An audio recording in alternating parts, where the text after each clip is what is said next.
starting from 2011, there's been this explosion in tourism. When asked, a large majority of these visitors say that they're coming to Iceland because of the nature.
Can you just give a super short introduction on yourself? So my name is Þorri. I'm an environmental humanist. I work a lot with nature conservation, climate change and tourism.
But that's only part of the story, because there's also been a change in sort of tourism behavior.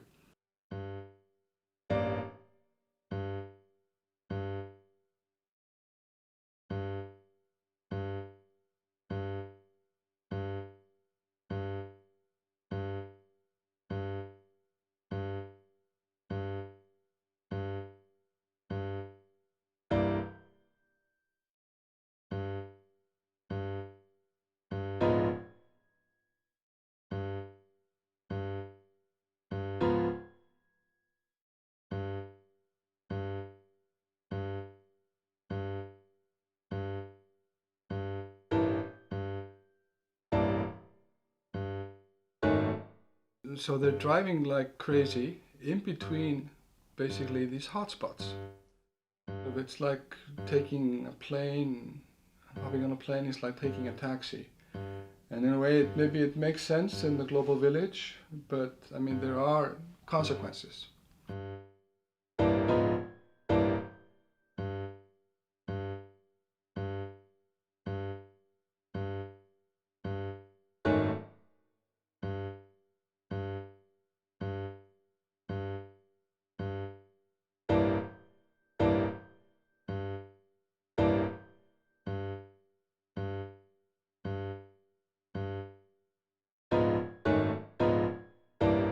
Not only are they not taking the time to enjoy the trip, which should be the purpose of the vacation, and the justification for these greenhouse gas emissions, to the extent that it's possible to justify them, they're in a mad rush, and they only stop at places which are full of other tourists.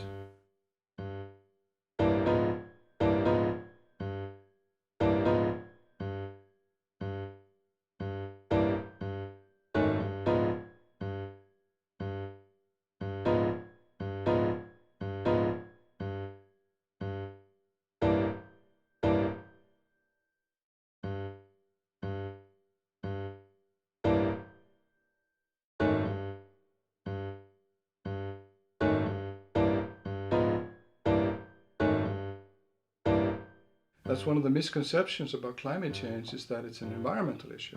But the most disastrous effects of climate change are not on glaciers, they're not on the sea, they're on human beings, and especially the human beings that are the most vulnerable.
One of the reasons that we haven't made more progress in terms of climate change is this sort of inertia of the general public.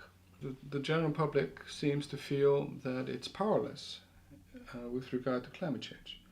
What we need are narratives of hope and also narratives of resistance.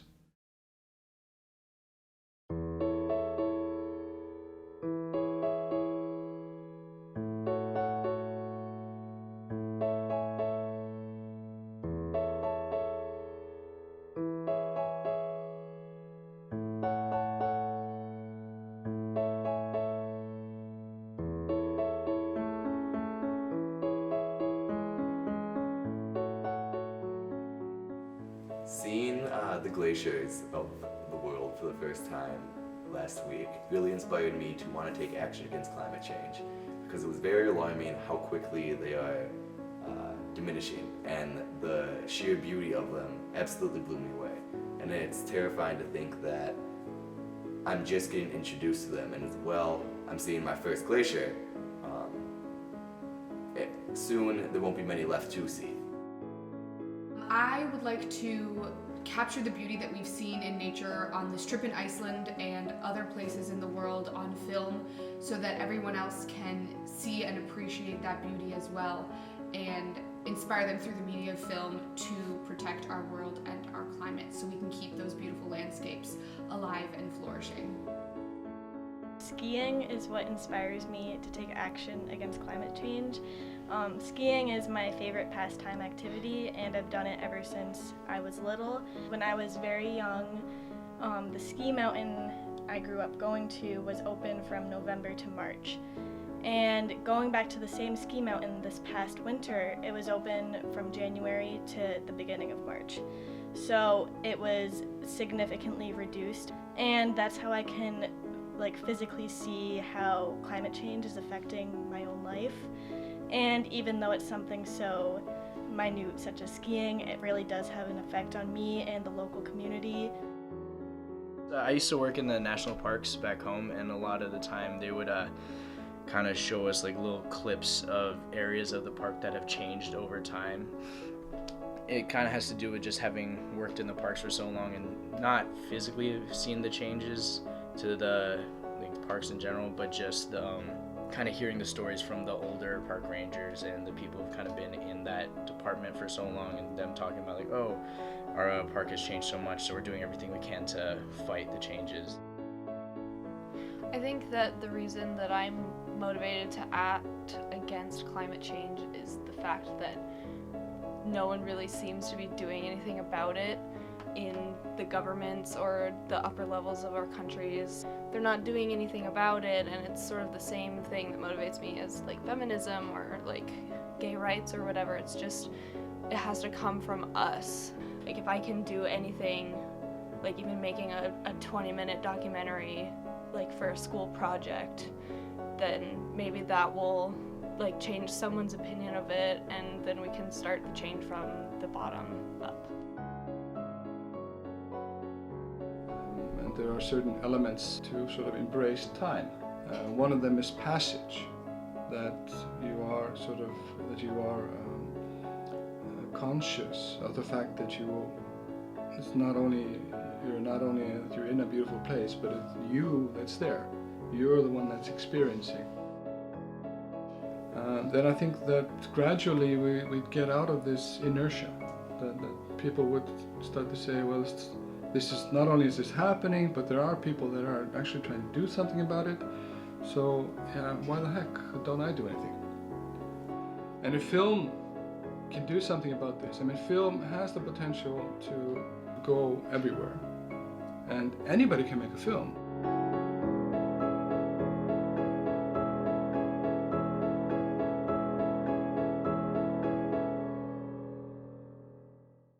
Do you think that film is an effective and appropriate medium to educate the public on climate change? My answer is yes. The trick is how to do it. The thing is, I mean, we have to experiment.